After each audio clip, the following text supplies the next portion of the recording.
À l'issue d'une séance de travail, qui s'est tenue le mardi 16 juin 2020 à l'hémicycle, la Commission de la recherche de la science de la technologie et de l'environnement, CRST, de l'Assemblée nationale, a adopté le projet de loi instituant Code de l'urbanisme et du domaine foncier urbain. Au cours de l'exposé liminaire qu'il a fait avant l'adoption du projet en question, le ministre de la Construction, du Logement et de l'Urbanisme, a souligné qu'il était impérieux pour la Côte d'Ivoire de se doter d'une loi unique sur le foncier urbain et l'urbanisme.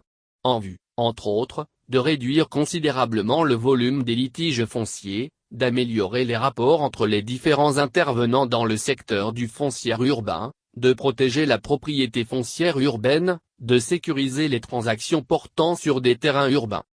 Par la suite, le ministre Bruin Okone a aussi présenté à la CRST un projet de loi relatif à la ratification de l'ordonnance N 2020-386 du 15 avril 2020, portant suspension des procédures d'expulsion des locataires et de révision à la hausse du loyer des baux d'habitation.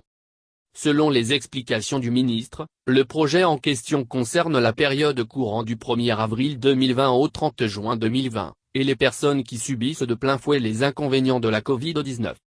Même si ce projet de loi a aussi été adopté à l'unanimité par les députés présents à la séance, MT1, il ne demeure pas moins que le porte-parole du groupe parlementaire PDCI a exprimé des préoccupations.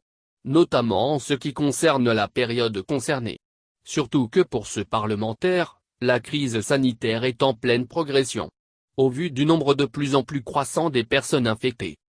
À ce sujet, le ministre Bruin Okone a tenu à indiquer que le gouvernement est dans un moment d'appréciation de la situation. Et qu'avant la fin du mois de juin 2020, une décision sera annoncée pour savoir si la période concernée par le projet de loi doit être prolongée ou pas.